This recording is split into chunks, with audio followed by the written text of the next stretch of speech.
Okay, तो ये dielectric से रिलेटेड लास्ट वीडियो है जिसमें हम डिस्कशन करेंगे कि कोई भी डाइलेक्ट्रिक मटेरियल को विद पोलर मॉलिक्यूल, है ना, यदि एक एक्सटर्नल इलेक्ट्रिक फील्ड में डालेंगे तो उसके साथ क्या होगा। ओके, तो उससे पहले हम जानते हैं कि पोलर मॉलिक्यूल को लेकर यदि कोई डाइलेक्ट्रिक मटेरियल बना हुआ है, पोलर मॉलिक्यूल को लेकर के यदि कोई डाइलेक्ट्रिक मटेरियल बना हुआ है, तो ऑलरेडी वो जो मॉलिक्यूल्स हैं डाइलेक्ट्रिक में, वो जो मॉलिक्यूल्स जिसको लेकर वो मटेरियल बना हुआ है वो ऑलरेडी पोलराइज्ड है। मतलब मैं बोल सकता हूं हर मॉलिक्यूल जो है एक डाइपोल की तरह बिहेव कर रहा है। मतलब एंटायर डाइलेक्ट्रिक में बहुत करोड़ों अरबों खरबों में मॉलिक्यूल्स रहेंगे और सभी का सभी मॉलिक्यूल पोलर है। मतलब हर एक में ऑलरेडी चार्ज का डिफरेंशिएशन है। मतलब ऑलरेडी हर molecule as a dipole behave कर रहा है। लेकिन क्योंकि थर्मल जो एनर्जी होने के कारण हर मॉलिक्यूल का हल्का हल्का वाइब्रेशन होते रहता है, जिस कारण से चार्ज का मोशन भी हल्का हल्का होते रहता है।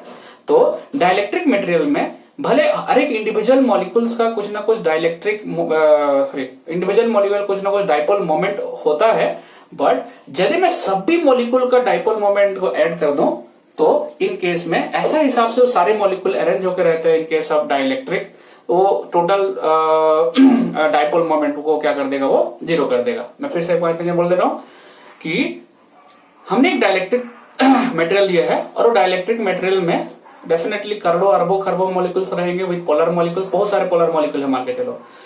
हर मॉलिक्यूल इंडिविजुअली देखा जाए तो वो एक डाइपोल की तरह बिहेव कर रहा है। उसका एक पॉजिटिव एंड रहेगा, एक नेगेटिव एंड रहेगा। मतलब वो ऑलरेडी उसके बाहर में इलेक्ट्रिक फील्ड रहे ना रहे कोई परेशानी नहीं है, उसका ऑलरेडी इसके पास में एक डाइपोल मोमेंट ऑलरेडी है, पोलराइज हो चुका है।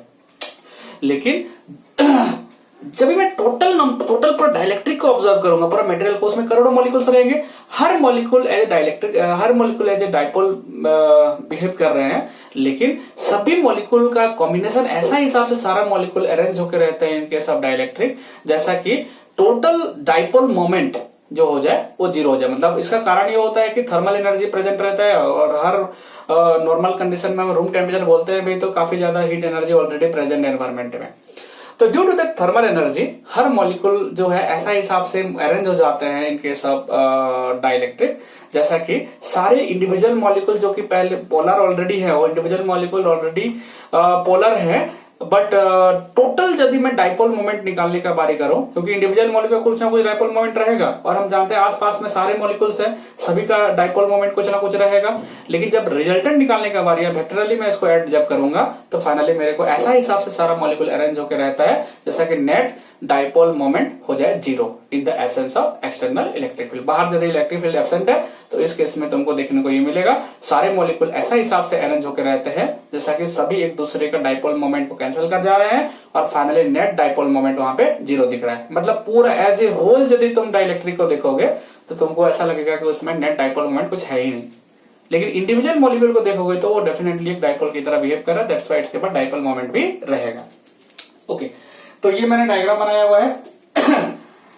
मैंने डायग्राम बनाया, यहाँ पे इलेक्ट्रिक फील्ड का एब्सेंस है। मतलब हमने बाहर से जो इलेक्ट्रिक फील्ड दे रहे हैं उसको इनोड से शो कर रहे हैं।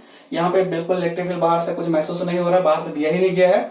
और इसके कारण डाइलेक्ट्रिक स्लैब एक तो बनाया हुआ है, डाइलेक्ट्रिक एक तो दिया हुआ है यहाँ पे। उसमें कुछ मॉलिक्यूल्स को मैंने यहाँ पे बड़े बड़े करके दिखाए हुए हैं। उसमें से ऐसा हिसाब से इरेगुलर पैटर्न में अरेंज होकर देखो कि टोटल डाइपोल मोमेंट जब मैं निकालेंगे जीरो आएगा। मतलब पूरा एज ए होल देखा जाए तो नेट डाइपोल मोमेंट जीरो, क्योंकि हर एक मॉलिक्यूल जो होता है एक डाइपोल की तरह बिहेव कर रहा है। हर एक मॉलिक्यूल का डाइपोल मोमेंट रहेगा।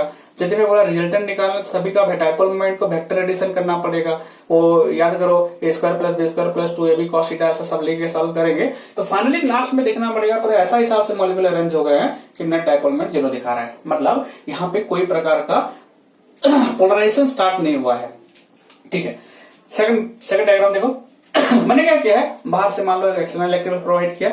एक्सटर्नल इलेक्ट्रिक फील्ड जैसा आता है हम जानते हैं डाइपोल को यदि मैं एक एक्सटर्नल इलेक्ट्रिक फील्ड में रखूंगा तो क्या होगा, डाइपोल के ऊपर टर्क काम करेगा और टर्क क्या करेगा, उसको रोटेट करवा के ले जाना चाहेगा किधर, वो डाइपोल को ऐसा हिसाब से रोटेट करवाएगा जैसा कि वो स्टेबल इक्विलिब्रियम में पहुंच जाए, मतलब एक लोअर एनर्जी वाला कंडीशन में पहुंच जाए। तो जैसा हम इलेक्ट्रिक फील्ड देते हैं वैसे क्या होगा, ये हर मॉलिक्यूल जिसको हम डाइपोल इलेक्ट्रिकल डाइपोल मान रहे हैं वो क्या करेगा, अपना पोजीशन में रहकर रोटेट करना शुरू करेगा। ऐसा हिसाब से रोटेट करेगा जैसा कि वो स्टेबल इक्विलिब्रियम की तरफ पहुंच जाए। लेकिन ये डिपेंड करता है एक्सटर्नल इलेक्ट्रिक फील्ड, तुम कितना अमाउंट का इलेक्ट्रिक फील्ड दे रहे हो उसके ऊपर डिपेंड करता है वो कितना रोटेट करेगा। कारण देखो, ये यदि ये एक मॉलिक्यूल को मैं दिखा रहा हूं, ये यदि ऐसा रोटेट करना चाहेगा तो उसको अपोज करने के लिए आसपास में भी बहुत सारे डाइपोल हमारे पास प्रेजेंट है, जो कि ये क्या करते हैं, हर एक इसका मोशन को रोकते हैं। सिमिलरली इसका मोशन जो है, इसका रोटेशन, ये मॉलिक्यूल भी एक डाइपोल है, तो इसका भी रोटेशन जो रहेगा वो आसपास का जो मॉलिक्यूल रहेंगे उसके ऊपर डिपेंडेंट रहेगा। तो इसका मतलब हम ये एक एक मॉलिक्यूल पर 100% पूरा रोटेट कर जाएगा बोल के कोई गारंटी नहीं है। हाँ, strength of the external electric field decide करेगा। यदि बाहर का इलेक्ट्रिक फील्ड बहुत तगड़ा इलेक्ट्रिक फील्ड दिया हो तो डेफिनेटली ये सब मॉलिक्यूल क्या होंगे, हल्का मुल्का उनका ऐसा हिसाब से रोटेट कर जाएंगे जैसा कि हर एक मॉलिक्यूल जो कि एक डाइपोल की तरह बिहेव कर रहा है वो क्या कर रोटेट कर जाए, और रोटेट करके क्या हो जाएगा अलोंग द फील्ड, मतलब इन शॉर्ट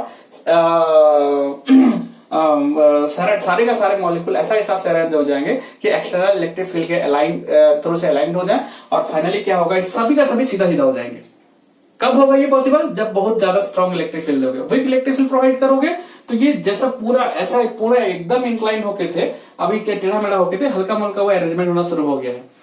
इसके कारण से है ना, ये जो डाइलेक्ट्रिक का एक एंड क्या हो रहा है, हल्का हल्का पॉजिटिव चार्ज बनना शुरू हो जा रहा है, और इधर हल्का हल्का नेगेटिव चार्ज बनना शुरू हो जा रहा है, क्योंकि देखो डाइपोल लोग अरेंजमेंट होना शुरू हो गया है। पूरा 100% अलाइनमेंट कब होगा, जब पूरा बहुत स्ट्रॉन्ग इलेक्ट्रिक फील्ड होगा। वीक इलेक्ट्रिक फील्ड दोगे तो ये लोग का हल्का मुल्का ही अलाइनमेंट होगा। क्यों हल्का मुल्का, मतलब लोग रोटेट करेगा क्योंकि इसका रोटेशन और भी मॉलिक्यूल के ऊपर डिपेंड कर जा रहा है, उन लोग रिपल्सन देगा जिसके कारण पूरा रोटेट नहीं कर पाएगा। हाँ, स्ट्रॉन्ग इलेक्ट्रिक फील्ड दोगे तो स्ट्रॉन्ग इलेक्ट्रिक फील्ड रहेगा तो फिर पूरा कंप्लीट रोटेशन कर सकता है लेकिन फिलहाल मान लो एक वीक इलेक्ट्रिक फील्ड में देख रहे हैं, तो इसके कारण क्या होगा, रोटेशन होगा। और देखो एक साइड पूरा 100% पॉजिटिव, मतलब कुछ पॉजिटिव चार्ज गेन करेगा डाइलेक्ट्रिक का, और एक नेगेटिव चार्ज मतलब गेन करेगा, जिसके कारण अंदर में एक वीक इलेक्ट्रिक फील्ड बनता है। और यही वीक इलेक्ट्रिक फील्ड को हम बोलते हैं electric field due to the polarization, या सिंपली बोल सकते हो पोलराइजेशन इलेक्ट्रिक फील्ड। मतलब यहाँ पे जब पोलराइजेशन होना शुरू हुआ, डाइलेक्ट्रिक का जो मॉलिक्यूल्स लोग का अलाइनमेंट होना शुरू हुआ, उस दौरान क्या होगा, मॉलिक्यूल्स लोग अलाइनमेंट के कारण यहाँ पे एक नेट डाइपोल मोमेंट जनरेट हो रहा है। मतलब एक साइड पॉजिटिव बन जा रहा है, एक साइड नेगेटिव बन जा रहा है। मतलब इधर जितना पॉजिटिव बनेगा इधर उतना ही नेगेटिव बनेगा, मतलब एक नेट डाइपोल मोमेंट बन रहा है। और यही नेट डाइपोल मोमेंट बनने के कारण एक प्रकार का अंदर में इलेक्ट्रिक फील्ड बनता है, और यही इलेक्ट्रिक फील्ड को हम बोलते हैं पोलराइजिंग इलेक्ट्रिक फील्ड। मतलब electric field produce due to the polarization of the dielectric. Okay, अच्छा, ये इलेक्ट्रिक फील्ड को देखो और एक्सटर्नल इलेक्ट्रिक फील्ड को देखो। एक्सटर्नल इलेक्ट्रिक फील्ड इस तरफ है और पोलराइजेशन के कारण इलेक्ट्रिक फील्ड इस तरफ बन रहा है, तो अंदर में कितना रिजल्टेंट इलेक्ट्रिक फील्ड महसूस होगा, definitely resultant electric field observe at the in the dielectric equals to E equal to external electric field minus electric field produced by the polarization of the dielectric. Okay, तो ये दूसरा diagram में हमने समझा कि हाँ, यदि स्ट्रेंथ इलेक्ट्रिक फील्ड यदि तुम बढ़ाते जाओगे तो स्ट्रेंथ बढ़ते जाएगा, डेफिनेटली ज्यादा ज्यादा रोटेट करना शुरू करेगा। तो यहाँ पे एक चीज हमको देखने को मिलता है कि हर एक अलग अलग टाइप का यदि मैं डाइलेक्ट्रिक लेता हूं, जैसे मैं वाटर लो या एयर लो या अलग अलग टाइप का डाइलेक्ट्रिक लेता हूं, तो सेम इलेक्ट्रिक फील्ड में अलग अलग एंगल से रोटेट करेंगे, अलग अलग तरीके से बिहेव करेंगे। अलग अलग डाइलेक्ट्रिक मटेरियल लोगे सेम इलेक्ट्रिक फील्ड के अंदर में, तो ये लोग डाइपोल लोग का जो अलाइनमेंट हो रहा है अलग अलग अमाउंट का होता है, कोई ज्यादा अलाइनमेंट हो जाता है, कोई कम अलाइनमेंट होता है। ठीक है, सेम इलेक्ट्रिक फील्ड है तो ओके, सबका अपना अपना इंडिविजुअल होता है। एक टर्म आता है क्योंकि यहाँ पे एक प्रकार का अलाइनमेंट हो रहा है, एक पोलराइजेशन हो रहा है, चार्ज का एक साइड पॉजिटिव एक साइड नेगेटिव हो रहा है, तो ये पोलराइजेशन कितना अमाउंट का हुआ है उसको जस्टिफाई, उसको बताने के लिए हम एक क्वांटिटी डेवलप करते हैं, that is called polarization density. Polarization density, what is the meaning of polarization density? Polarization density या इसको एक और टर्म बोला जाता है, that is polarizability. Polarization density और पोलराइजेबिलिटी, इसका मतलब होता है कितना इस डाइलेक्ट्रिक मटेरियल में कितना अमाउंट का डाइपोल मोमेंट डेवलप्ड हुआ है पर unit volume of the material. इसका मटेरियल का मैं गिवन यूनिट वॉल्यूम लेता हूं, यूनिट वॉल्यूम में कितना अमाउंट का डाइपोल मोमेंट, पूरा एंटायर डाइलेक्ट्रिक में डाइपोल मोमेंट आ रहे हैं, लेकिन मैं उस मटेरियल का यूनिट वॉल्यूम लेता हूं, यूनिट वॉल्यूम में कितना अमाउंट का डाइपोल मोमेंट डेवलप्ड हो रहा है, उसको हम पोलराइजेबिलिटी बोलते हैं या पोलराइजेशन डेंसिटी बोलते हैं। इसके लिए मैं कैपिटल P का यूज कर रहा हूं, और डाइपोल मोमेंट, क्योंकि देखो हर मॉलिक्यूल टेढ़ा मेढ़ा हो रहा है, तो हर मॉलिक्यूल तो कुछ ना कुछ अलाइनमेंट होने के चक्कर में नेट डाइपोल मोमेंट कुछ आएगा। तो एक यूनिट वॉल्यूम के अंदर में जितना भी मॉलिक्यूल्स रहेंगे उसका अलाइनमेंट के कारण जितना dipole moment, net dipole moment develop होगा, that net dipole moment develop per unit volume of the dielectric material is called a new quantity, that is called polarization density. उसको हम कैपिटल पी शो करते हैं। तो इसके लिए formula क्या बन गया, पोलराइजेशन डेंसिटी या polarizability equals to dipole moment, ये स्मॉल पी का वैल्यू लिख रहा हूं, divided by volume of the material, dielectric material. अच्छा, डाइपोल मोमेंट का फॉर्मूला क्या होता है, क्यू इंटू डाइपोलर लेंथ। बताओ यहाँ पे क्यू इंटू डाइपोलर लेंथ लिख दिया यहाँ पे, डिवाइडेड वॉल्यूम। वॉल्यूम क्या क्या होता है, एरिया इंटू लेंथ। तो ऐसे ही जस्ट एरिया इंटू ए लिख दिया यहाँ पे, लेंथ को लेंथ से कैंसिल करने के लिए मैंने यहाँ पे भी 12 लिख लिया हुआ है, दिखाई पड़ रहा है। तो 12 से 12 कैंसिल कर दिया, क्यू बाई ए। यहाँ पे ऊपर में चार्ज बन गया, नीचे में ए, मतलब एरिया ऑफ द मटेरियल। मतलब यहाँ पे देखने को मिल रहा है कि पोलराइजेबिलिटी या पोलराइजेशन डेंसिटी को ज्यादा हल्का मुल्का सॉल्व करने के बाद में इसका यूनिट एंड डायमेंशन जो क्वांटिटी ये बन रहा है, ये देखने को मिला चार्ज पर एरिया, जिसको हम सरफेस चार्ज डेंसिटी बोलते हैं। मतलब पोलराइजेबिलिटी एक टाइप का हमारा क्या होता है, सरफेस चार्ज डेंसिटी के सेम होता है। मतलब पोलराइजेबिलिटी और या polarization density is unit wise और dimension wise same as the same as that of surface charge density. मतलब सरफेस चार्ज डेंसिटी और पोलराइजेशन डेंसिटी ये दोनों क्या होता है, करीबन करीबन सेम ही चीज को रिप्रेजेंट करता है। मतलब यूनिट वाइज और डायमेंशन वाइज दोनों सेम होता है। तो कभी कभी सवाल में रहता है कि 4 क्वांटिटी लिख दिया रहेगा, बोलेगा इसमें से कौन सा क्वांटिटी का डायमेंशन सेम होता है। तो यहाँ पे हमने देख रहा है कि पोलराइजेबिलिटी और सरफेस चार्ज डेंसिटी दोनों एक्चुअल में सेम यूनिट वाले हैं, सेम डायमेंशन वाले हैं। तो यहाँ पे जिसका जितना ज्यादा पोलराइजेशन डेंसिटी रहेगा, इसका मतलब उतना ज्यादा पोलराइज्ड हो चुका है वो रीजन पर यूनिट वॉल्यूम। मतलब सिंपली बोल सकता हूं, ज्यादा पोलराइजेशन डेंसिटी होने का मतलब होता है उस इलेक्ट्रिक फील्ड के प्रभाव से ये मॉलिक्यूल लोग का ज्यादा ही अलाइनमेंट हो चुका है, और फाइनली क्या हो गया, वहां पे ज्यादा ही डाइपोल मोमेंट डेवलप्ड हो गया है, और वो डाइपोल मोमेंट पर वॉल्यूम को हम बोलते हैं पोलराइजेशन डेंसिटी। मतलब ज्यादा इलेक्ट्रिक फील्ड का प्रभाव से ज्यादा ही पोलराइज हो गया है। नेक्स्ट हो गया एक और पॉइंट आता है, इसके अंदर में जो इलेक्ट्रिक फील्ड बन रहा है वो इलेक्ट्रिक फील्ड का स्ट्रेंथ कितना रहेगा। तो मैंने ऑलरेडी बताया है कि एक्सटर्नल इलेक्ट्रिक फील्ड E0 है, और इसके अंदर में पोलराइजेशन के कारण जो इलेक्ट्रिक फील्ड बना है EP बना है। अब मैं बोला यहाँ पे हो क्या रहा है, एक्सटर्नल इलेक्ट्रिक फील्ड जाना चाहता है और उसके थ्रू से यहाँ पे एक पोलराइजेशन फील्ड बना हुआ है। ये दोनों एक दूसरे का ऑपोजिट डायरेक्शन में काम कर रहा है, तो दोनों फील्ड एक दूसरे को काट करके कैंसिल कर जाएंगे एक दूसरे को, और डाइलेक्ट्रिक मटेरियल के अंदर में हमको जो इलेक्ट्रिक फील्ड महसूस होंगे, that is E equal to external electric field minus electric field produced due to the polarization of the dielectric slab या डाइलेक्ट्रिक मटेरियल। तो यहाँ पे इतना अमाउंट का रिजल्टेंट इलेक्ट्रिक फील्ड हमको देखने को मिलेगा। This amount of electric field is observe here, जो कि बाहर का इलेक्ट्रिक फील्ड से डेफिनेटली जरा सा कम ही रहा होगा, क्योंकि पोलराइजेशन के कारण जो इलेक्ट्रिक फील्ड बना था वो हल्का एक्सटर्नल इलेक्ट्रिक फील्ड को कैंसिल कर दिया है। दैट्स व्हाई मैं बोलता हूं कि किसी भी स्लैब या किसी भी डाइलेक्ट्रिक मटेरियल को यदि हम किसी भी एक्सटर्नल इलेक्ट्रिक फील्ड में डालते हैं, तो पूरा का पूरा जो अंदर में जो हमको इलेक्ट्रिक फील्ड महसूस होता है, वो इलेक्ट्रिक फील्ड पूरा का पूरा बाहर के साथ बराबर नहीं होता है। अंदर में पोलराइजेशन होने के कारण कुछ अमाउंट का इलेक्ट्रिक फील्ड जो होता है कैंसिल हो जाता है। मतलब यहाँ पे जो अंदर में इलेक्ट्रिक फील्ड महसूस होगा वो एक्सटर्नल इलेक्ट्रिक फील्ड से जरा सा कम रहेगा।